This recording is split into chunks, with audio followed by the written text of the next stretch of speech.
Hi,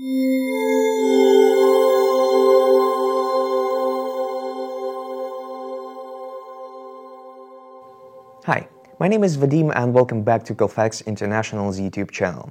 You're about to watch an interview we had with James Randers, the Director and Chief Evangelist at Intel Corporation, and his take on parallel programming, code modernization, microarchitecture, and what we should expect to come in the future.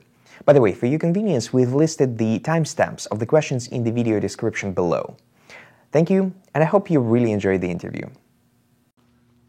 Hello, James. Welcome back to Sunnyvale, California, Colfax International, and thank you for helping us developing our training materials, writing books, and basically helping us. So, can you tell us, to our viewers, what kind of role do you play at Intel? Thank you for the welcome, and it's good to be back here again. Yeah, I have a delightful job at Intel. I get to work with software developers around the world and talk about what I love, which is high-performance computing. I really enjoy understanding the hardware well enough to be able to think about how to get the best performance out of it as a software developer. So, of course, Intel, we build great products and with a lot of capabilities, but then the challenge is how do you explain how to use it, how do you get standards that support it, tools that support it, and then how do you get software developers trained in that, which is something, of course, Colfax works on as well as doing that training. So my job is to figure out how Intel does that communication and go out and be part of it. And I get to talk to developers, listen to them. I get to do talks, give talks, write books, whatever it takes to help do that communication. Nice. So you work as a spokesperson for software tools and parallel programming for Intel. So you promote parallel programming and code modernization. Can you explain why this is important? Yeah, absolutely. It's I've worked on parallel computing for several decades, but it was one of these esoteric things that very few people worked on or knew about until about 2005. It started to come about because the clock rates of processors stopped going up, not just from Intel, but from everybody for a variety of reasons. And the next way to get performance was to basically duplicate the brains of the processor, duplicate the cores. And so now it can multitask. And it's not really a very foreign concept to us as human beings. We're constantly multitasking, or we get together with friends and get things done faster because we have multiple people working on a job.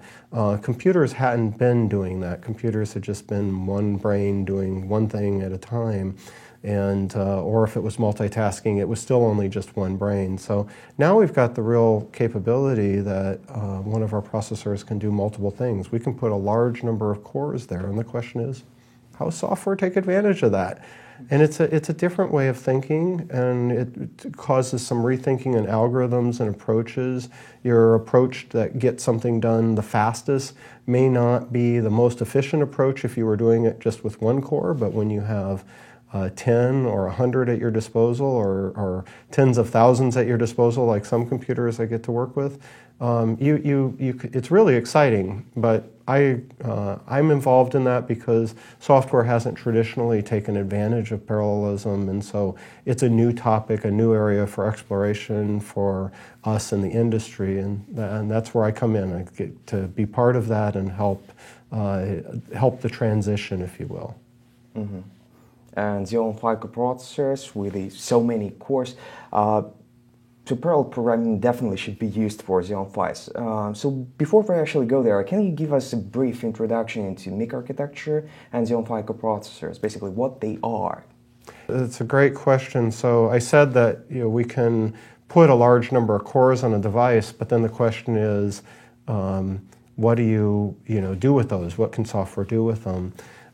Another challenge, though, is should we design a processor to have a small number of cores that try to help the programmer a lot, or should, regardless of whether they have a parallel program, or should we just assume that you're writing a parallel program? So the MIC architecture, which stands for Many Integrated Cores, is our approach when we architect the chip, assuming you're going to run a parallel program on it. So that's what really differentiates it from our other products. We've optimized it to run a parallel program as fast as possible, and it's absolutely terrible at running a non-parallel program. Whereas our regular processors, our Xeons and our Core processors and our Atom processors, they are designed to balance with the real world. They're designed to allow you to write parallel programs on them and get benefits, but they're also designed to handle things like server workloads or multitasking workloads and things that you might find on a tablet or a desktop or so forth. The Mike architecture, we just throw that all out the window and said, hey, what if we designed knowing that the programmer is only going to throw a parallel program at us, that they're going to try to take advantage of all 61 cores on the current Xeon Phi. What if we design for that? And it turns out we can put more cores on a device because we can get rid of some of the functionality that can take care of serial, non-parallel programs. And as an engineer, that excites me because you're designing for a different design point, and that's what Mike architecture is all about. But it's also, from Intel, we took the approach of making it compatible. So it really is an SMP cluster on a chip of x86s. It really is Intel architecture on lots of cores. And the only thing we've really given up is we didn't design it to run serial workloads well. We designed it assuming you're going to do a parallel workload. So of course, it's a natural fit into technical computing and HPC. You're not going to see it on your cell phone or your tablet anytime soon because of that, because there just isn't that level of parallelism being used there. And so for me, it's really exciting because it sets up a great thing for our customers. If you have a server workload that's got a certain type of parallelism and it's got workloads that aren't so parallel, you're going to pick a Xeon processor. But if you are willing to build a machine where you can get a little more density, a little more power efficiency, and always be running parallel programs, then the Xeon Phi is a really exciting option that's proving itself to have this compatibility, but have this new design point that gives us higher levels of parallelism and power efficiency in exchange for the requirement that you're running a parallel program on it. Right. So you already answered my next question partially. So in your experience, what class of applications, what type of applications will definitely benefit from Xeon Phi architecture? Well, yeah, I did answer it to the extent that they need to be parallel, but it's interesting to look at what things are ready for parallelism already.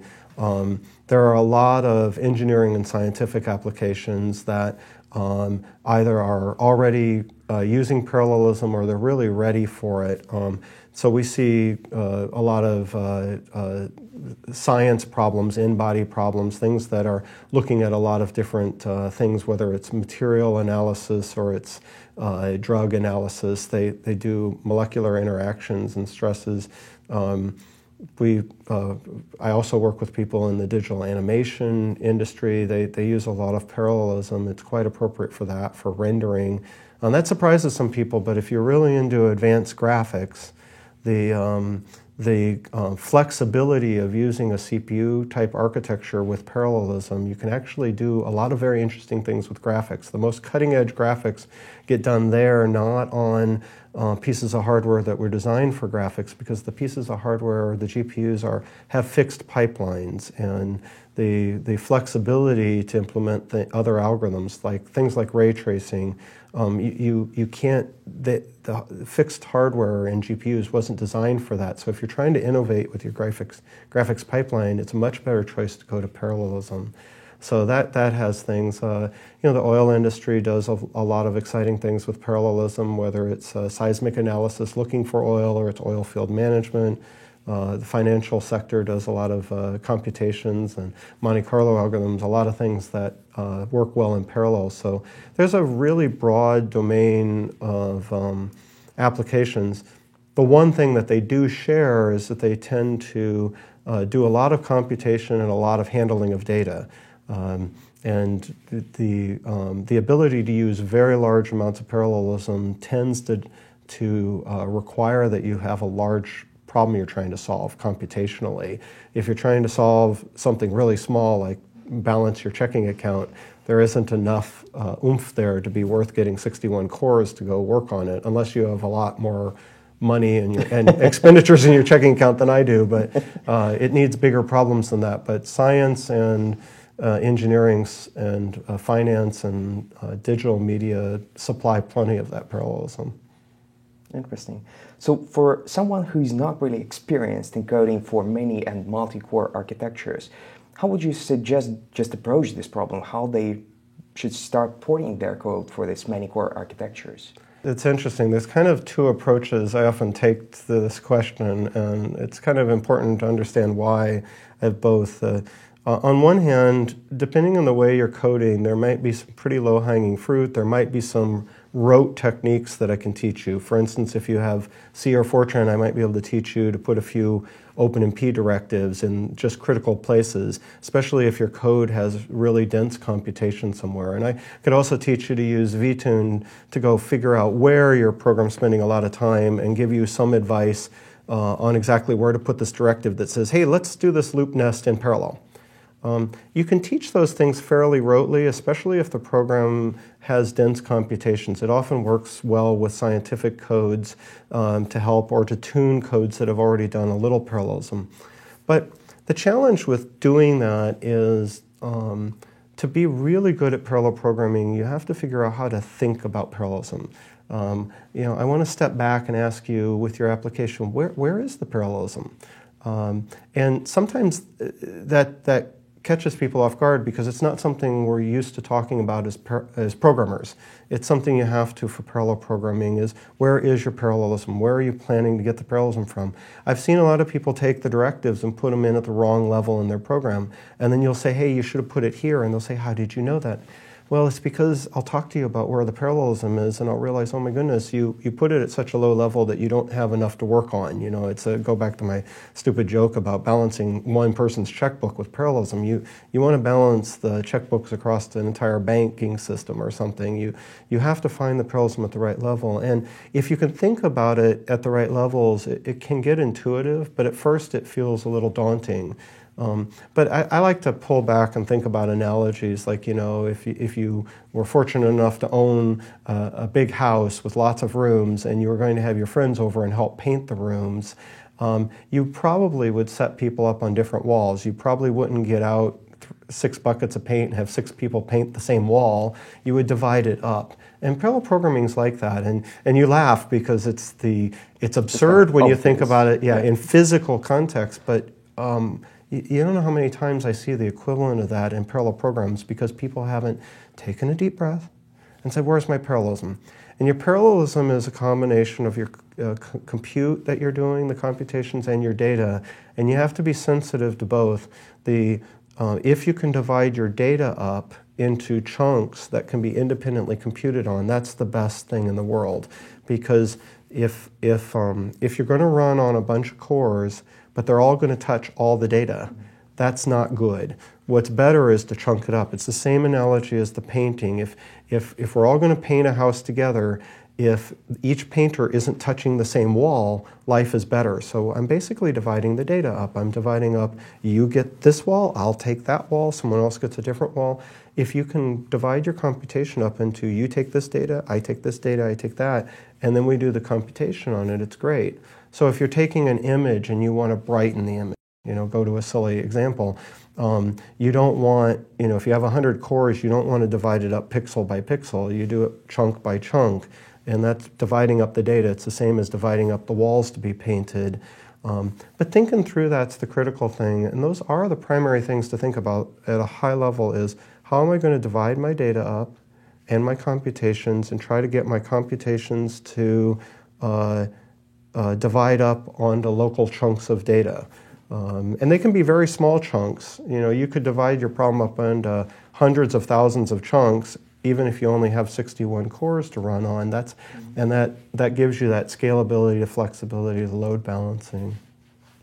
So that's where I start. That probably sounded like a lot, but it's actually a lot of fun. Once you get into it, I think parallel programming is quite intuitive, but you do have to relax and think about where your parallelism is, not just worry about where you're going to stick that directive into your code, because that can be really frustrating. You stick it in, it didn't work here, you move it over here, it didn't work there. But if you relax and think about where the data is, then the answers start coming much more easily about what you need to do to your application. I think for many software developers it's confusing because you have several layers of parallelism. You have data parallelism, you have thread parallelism, and maybe even distributed memory. And that's where it's getting complicated. Right. And if you have to pick one of them, at the end of the day, if you understand how to divide up your data, that's probably the first thing to start with, almost always. If you don't understand how you're going to chunk up your data, it's going to cause a lot of troubles, including, as you said, when you go to distributed memory, you're going to be perplexed at how do you span your computation across distributed memory. If you're even asking that problem as a fundamental problem, you probably haven't divided up your data right. So, James, Intel recently announced about forthcoming next generation of NIC architecture with the code name Knights Landing. So, can you give us a little bit information about what will be the difference between current generation Knights Corner and future generation Knights Landing? Absolutely. Knights Landing represents the next opportunity for us to deliver on this Mike architecture, where we are trying to run parallel workloads, well, because we've designed specifically for that. So Knights Landing is good at all the things Knights Corner was good at, the first Xeon Phi, but the second generation Xeon Phi has some very exciting changes in it. One of the most exciting things is that it can be a processor. So the original one was only available as a coprocessor, meaning that when you designed a system, you always had to have a processor with it. So you typically would have a Xeon processor and a Xeon Phi sitting with it. And then you'd have to move data back and forth across PCI bus, and that gave some limitations. The coprocessor card itself was limited in the amount of memory that could fit on a card. So the really exciting thing about Knights Landing is it's available in a processor form. There'll also be a coprocessor version of it, but that's really just putting a processor on a card and being able to use it as a coprocessor. But I think the really exciting thing is that we can do it as a processor. And as a processor means a lot of things. It means you can have processor type amounts of system memory if you want. So you can have a lot more memory than you could as a coprocessor. It means that you have direct connections to the I/O and so forth. You're not sitting on a PCI bus as a card. And it means it'll boot anything. It'll run standard software. Now, it still has a caveat that we're assuming that you're planning to run parallel workloads on it. So if you go run a serial workload on it, it will work, but it won't be anywhere near as fast as it probably is on most anything else you could buy from Intel. Mm-hmm. There's some other exciting innovations on it as well. And together, some of the changes that we've done lead to 3 times the serial performance. Mm-hmm.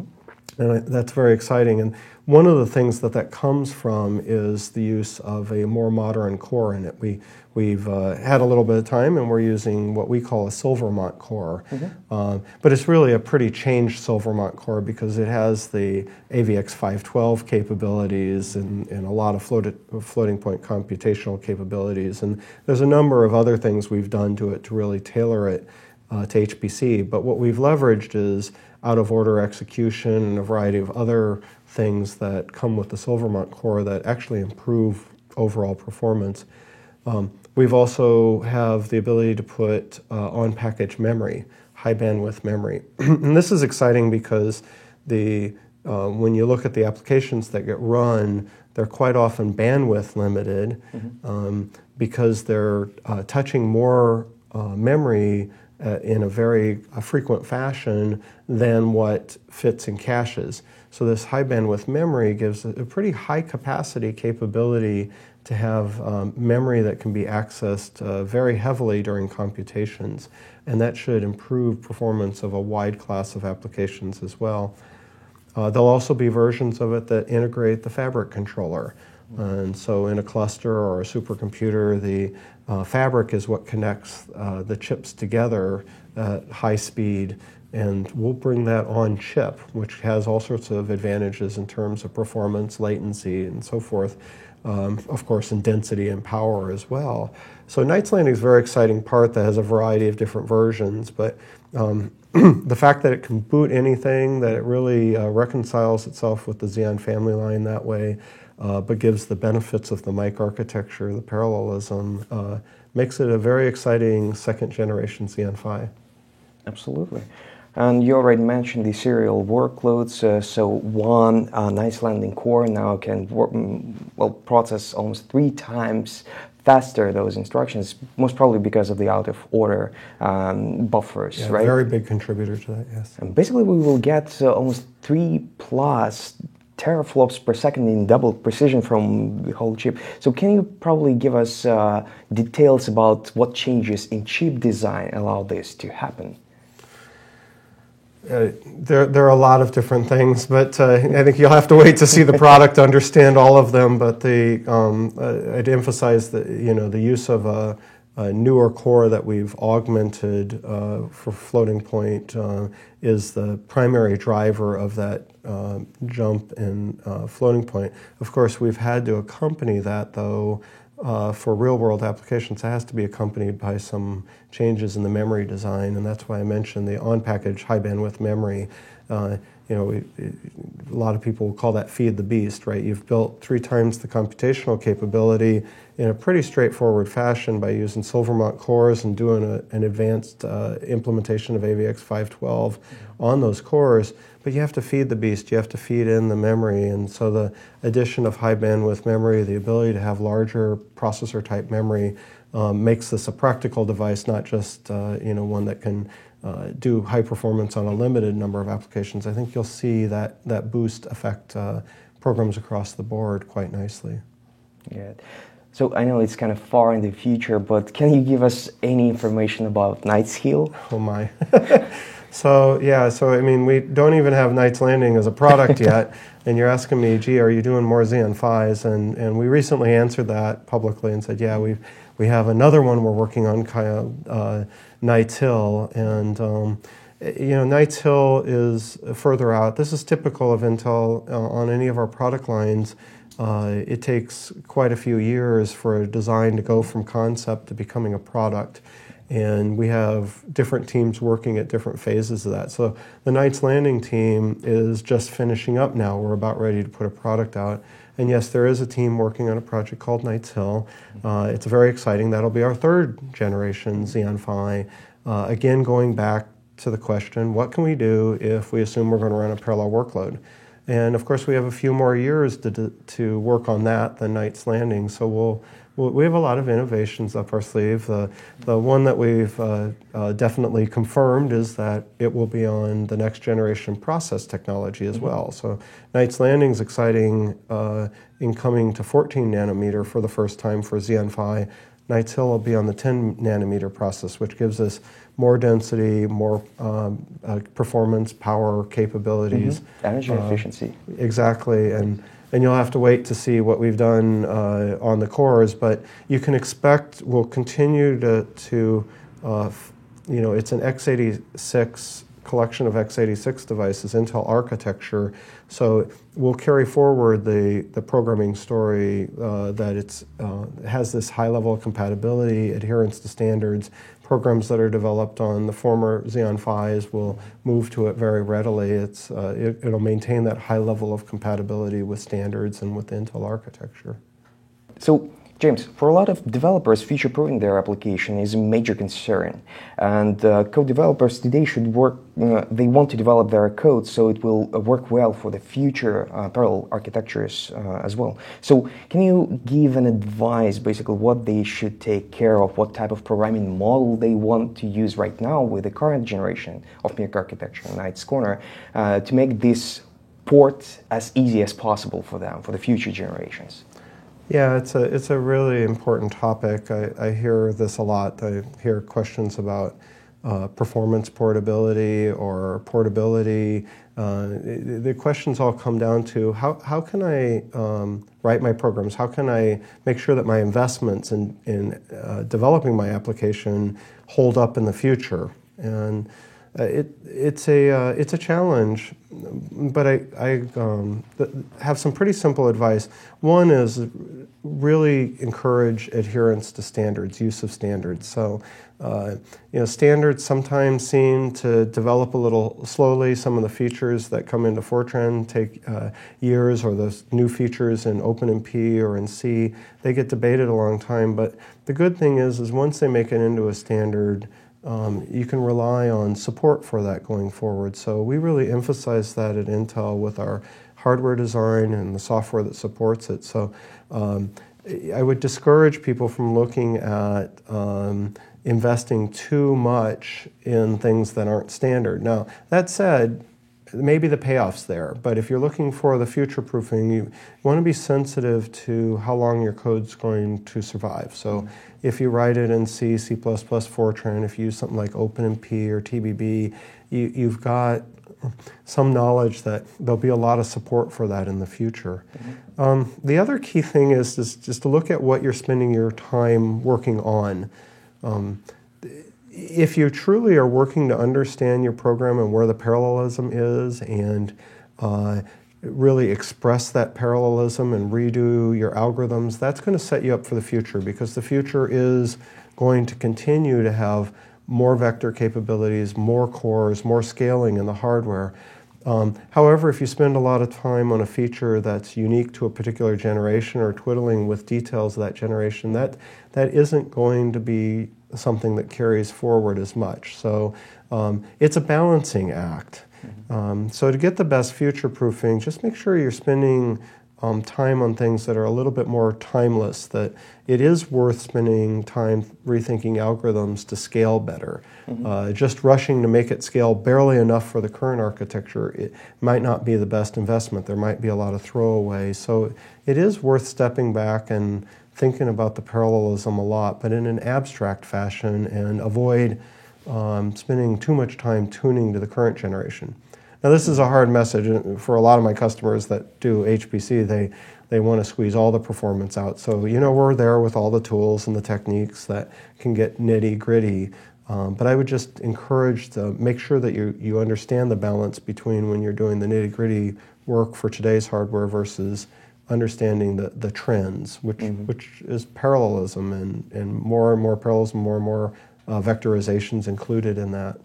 Those are things. And then, you look at, like, Knight's Landing has on-package memory, and you might say, gee, is that a temporary thing or a permanent thing? And my prediction is you're going to see that memory hierarchies need to get a little more sophisticated to keep up with the hardware. And I think the concept of some near high bandwidth memory, my best guess is you're going to see that in some form. But I would architect a program, if I was taking advantage of that, to understand the hierarchy and make the program somewhat tunable to use some close memory like that if it's available to you, but not get too overly concerned at tuning to death for the exact memory. Understand the trend and program to that.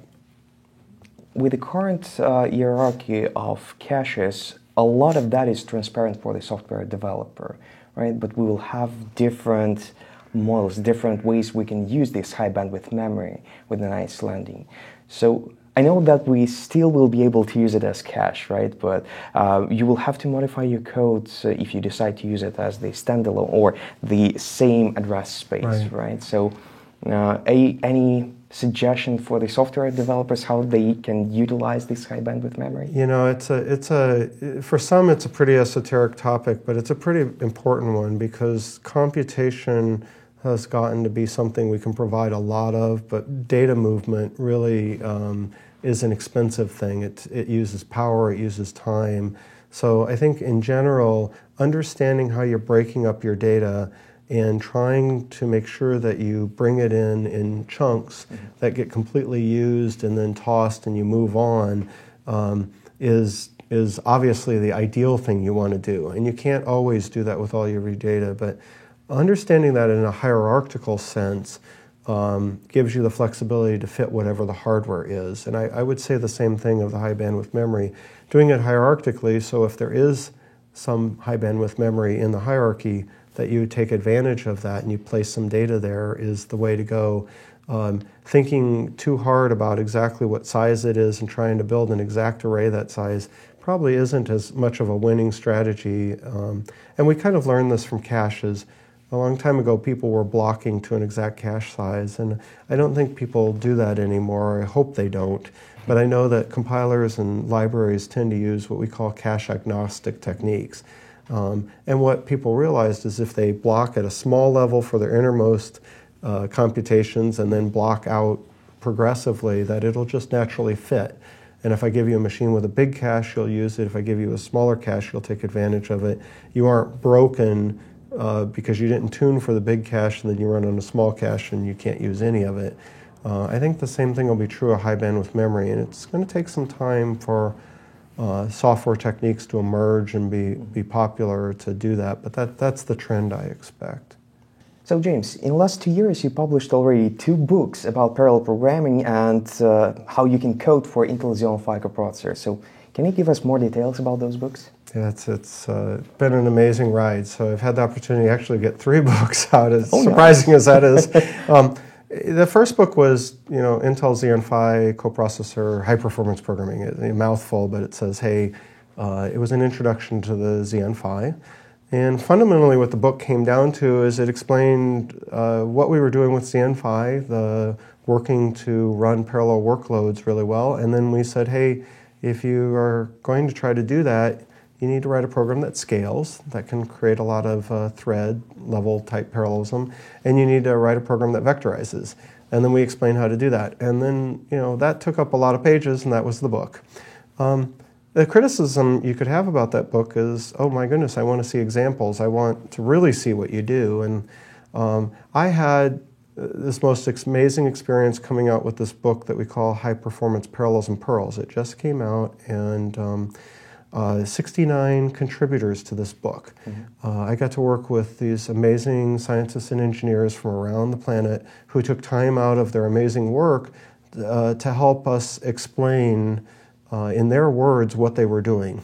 And we ended up with 27 contributed chapters, and then literally a very tiny introduction by me, and then we just get into the good stuff. And there's like the Danish weather model, and they go through what they did, or there's NW Chem, or there are people exploring what can you do to load balance an application across MPI. And yes, you know the author quite well. There's amazing things in this book, and in every case we show the code. We try to explain from the viewpoint of the authors, why did they make the changes? Not just, here's a change I did, and you go, how'd they figure that out? But why did they come up with this idea? What inspired them? What were they thinking that made them say, hey, I should try this change? Mm-hmm. And so you'll see some of them dwell on memory movement, because they're really sensitive to that. How could they minimize data movement? Other people really want the code to vectorize, and they'll talk about why that applied to them. And so it's a fantastic book, a little over 500 pages of this, and all the source code explored in the book is downloadable. Mm-hmm. So you can go back and see what they did. You can fiddle with it yourself. Mm-hmm. All the figures from the book are downloadable. So that's been a really rewarding project that I had the opportunity to work on, because it shows real-world examples. It shows you what people are really doing effectively to get parallelism to work, and you can learn so much from that. And I learned a huge amount from working with people about what's working and not. And then the book that I don't think you knew as much about, I kind of in the middle of that got a book called Multi-Threading for Visual Effects that's very focused on the animated movie industry, but it's a very fascinating look at what are companies like DreamWorks and Pixar and some other companies that work closely with these studios doing to get parallelism in that domain. And it's a little different than the HPC domain in a variety of ways. They're looking to put parallelism into the animated movie area, but you could learn a lot from it. And they use a lot of different techniques. The one that gets used the most in that book is TBB, which is a little bit in contrast to the HPC books, which have a little TBB, but mostly OpenMP and MPI. The visual effects book, it turns out that industry is using a lot more C++, and they tend to use TBB as a result, which is just a more natural fit for that. So, and that shows a lot of experienced users too. But of those books, they were all wonderful to work on. But the Parallelism Pearl book is just amazing because of the science that's going on and the wide variety of works that the authors came up with. Yeah, and for our viewers, I want to remind that website is lotsofcourse.com. That's where they can go and download all the source codes, diagrams, pictures, and so on and so forth. So it's really nice resource to kind of make your hands dirty and play with the code, so to speak. It is a fun thing to be able to do. So the next question is actually about the future of parallel programming. How do you think parallel programming will evolve? Should we expect maybe tools which will parallelize the code for us and kind of take care of all those problems we currently have with parallel codes, like race conditions, concurrency issues? So what do you think? Well, I don't think there are any magic solutions, and tools aren't going to be the magic solution. People have been looking for that for a long time. But what we can learn from history is that as we see challenges in the computer industry and programming, we eventually find a balance between the hardware and software where the programmers, you have a contract and the programmer is doing something and the hardware is doing something. So there are things the hardware can evolve and the tools can evolve to make easier. Don't get me wrong, but I think the interesting thing is what is it going to be that the programmer needs to do?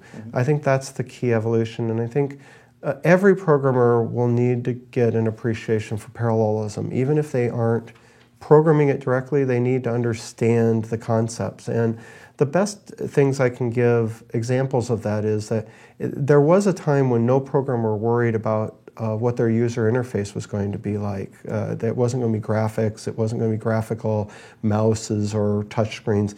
Now, pretty much any programmer has to understand how is their program going to interface with the user. Or if you look at the internet, most programmers know something about how their program plays with the internet. They may not be internet programming experts, but they do. And I think parallelism is the same way. You need to understand how you fit in a world that's using parallel programming, not necessarily be the parallel programming expert. But then the people who are the experts, the architects of the program, the ones who figure out how are we going to take advantage of parallelism, need to really think through where is the parallelism in my application. And that's what they have to do. And anytime you hope that a tool's going to do that for you, you're going to be disappointed. That's the job of a programmer. And then once a programmer can describe, hey, here's where my parallelism is, or this is what I want to do, then the tools and the hardware should go implement that. And I think there's a lot of things coming online, the new versions of OpenMP, the continued evolution of TBB, exciting exploration projects. There's a multitude of them, including some from Intel like Silk Plus, and there's other companies looking at it. The innovations will bubble up, and they'll present something that a tool can do for you, but the tool's not going to magically take your serial program and turn it parallel. It's not going to not going to take your bubble sort and turn it into a quick sort. It's not going to change your really bad programming into good programming. But as programmers, if what we're doing is expressing the parallelism, we shouldn't have to map it onto the hardware. We should map it onto an abstraction. That's what I call a contract before. And then that abstraction will change and continue to get better to program to, easier. And the hardware and software tools underneath will do the work for us. But the programmer is going to be the one in charge of finding the parallelism and saying, hey, here's the parallelism. They just won't have to do it at as low of a level. And that'll make the programming easier or more productive. It'll also help future-proof the programs. The higher level your abstraction is that you're programming to, the more likely it is that it'll just run well on future hardware. Well, let me dream here for a second. All those libraries, language extensions, and other tools you mentioned, they kind of based on the serial programming language, or compilers and languages designed for the serial software development. So do you think we can even come up with a new programming language which will be parallel by the design, so to speak? There are languages like that already. The question is, why aren't they adopted? And I think the more likely thing to happen in this day and age is that some of those techniques will bubble up and be integrated in the popular environments and languages that we have. I think a lot of innovation happens in little corners that aren't going to evolve to be wildly popular. Instead, they're going to get incorporated into Fortran, C, C++, Java, Python. Things that are more established at this point people are going to be saying, how can I use parallelism there? Not how can I switch to a new programming language, or even an old one like Prolog, which is fantastic at these sorts of things, but it's not going to get adopted. I don't always put my finger on why, But sometimes when I'm thinking, gee, why, if it's so good, why doesn't it get adopted? The answer is that the concepts will get migrated in as we can absorb them. So we're seeing a shift. Fortran, C, C++, all these languages are shifting towards modern realities, and parallelism, I think, will be part of that. So I don't think there's going to be a magical new programming language we all shift to, but I think there may be some magical new concepts that then get put in all the tools and programming languages that we use. So, James, you already mentioned several libraries, several tools for parallel development and language extensions. So maybe you can give us your vision. What do you think about the future of those libraries? OpenMP, TBB, Silk+. Which one should we use right now to, once again, kind of be safe on the future-proof side of this question? Yeah, it's interesting. You said libraries, and you mentioned some programming models. So, I actually talk a little about both. I'll talk about libraries first, because libraries are often overlooked when people say, oh, I'm going to go do parallel programming.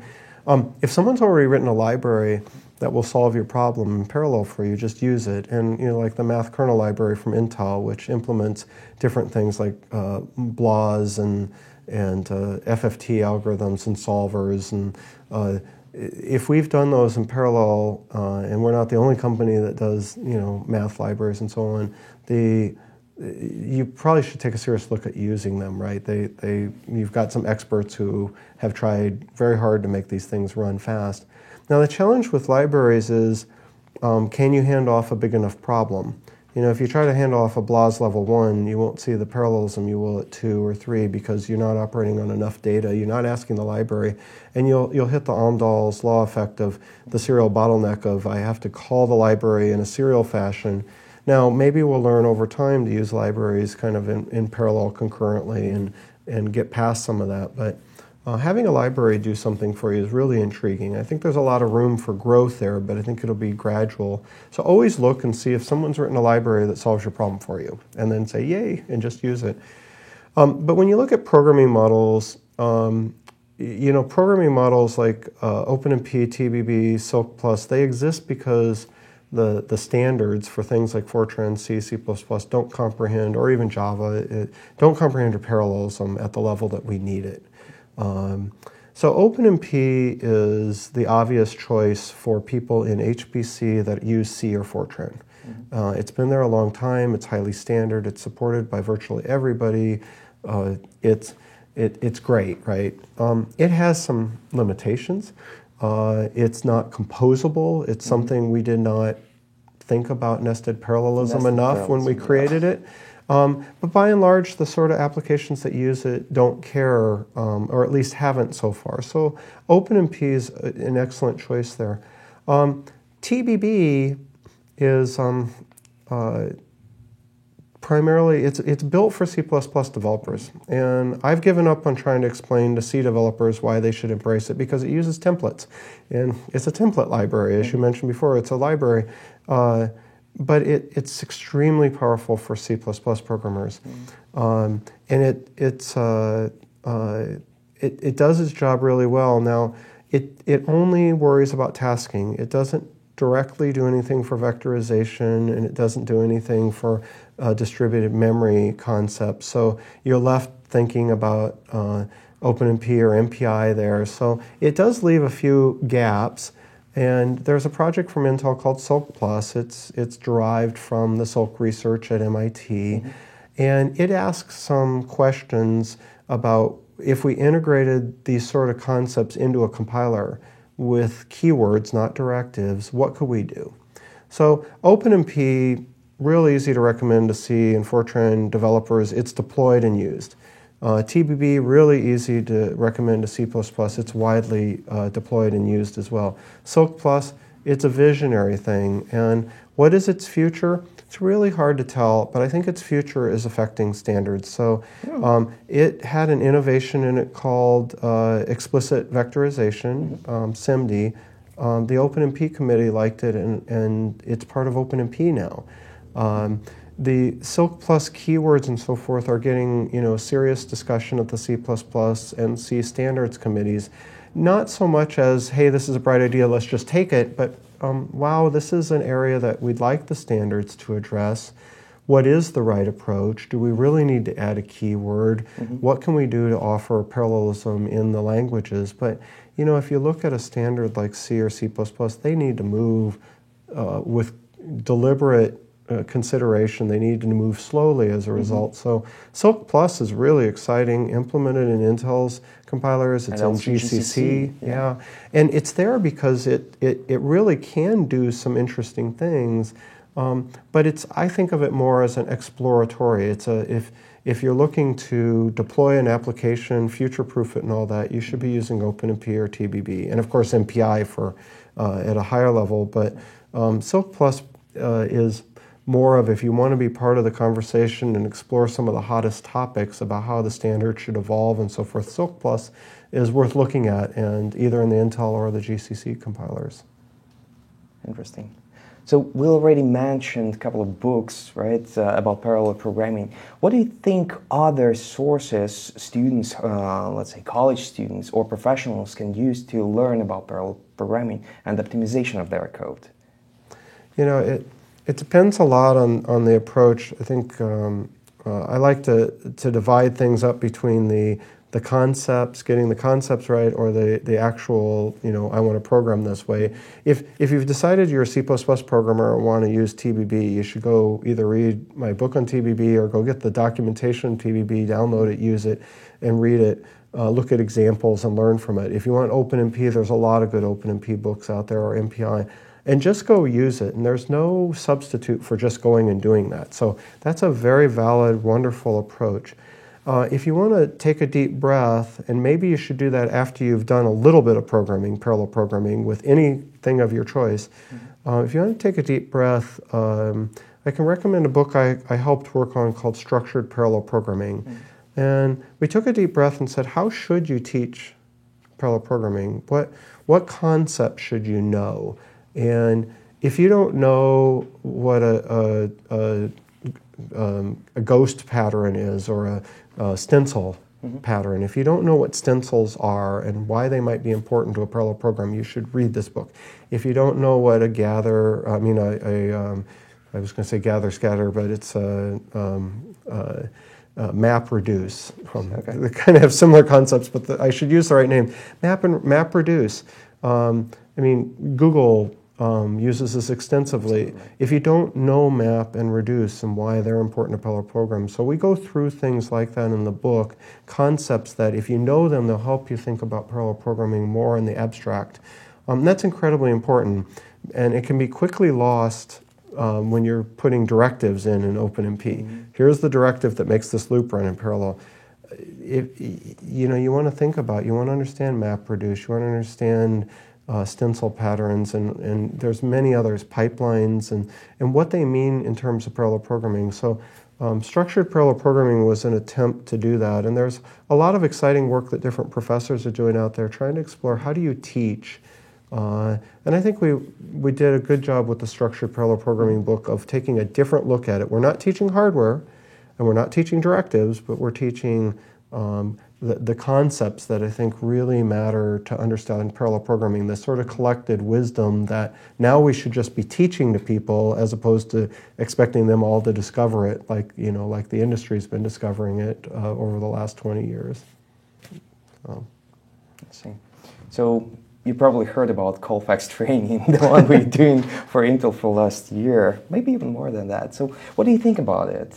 Do you think it's actually helpful to our students to learn this parallel programming? Well, it's a very exciting topic, and I'm very sure that your training is good, and I do that because I know the trainers. The most important thing when you're learning something and you have someone teaching it to you is that the instructor at the front of the class is an expert. Okay, because to an extent, I can teach anyone to flip through different slides and read them to me and tell me to do certain exercises. But when I'm in a class and I want to learn, I need an expert there so that when I ask the question that I need answered, that the expert is there to answer it, to puzzle it out with me. They have the expertise. I don't need somebody that's a figurehead. And I know you guys enough. The questions you ask of me and of our team at Intel, the things you come back with in the course of you optimizing code or teaching the classes, the inquisitiveness you have, and the content you've developed, and the book chapters you've worked on, they show that you're expert in this area. So when the students come to you to take a class, they're taking a class from an expert who can explore it with them, teach it to them. That's why I'm quite confident that your classes are worthwhile to go to. It's because I know the experts that are in the front of the classroom. Thank you very much for your kind words, and thank you for coming to Colfax and having this interview with us. It was a pleasure. My pleasure. Thank you, James.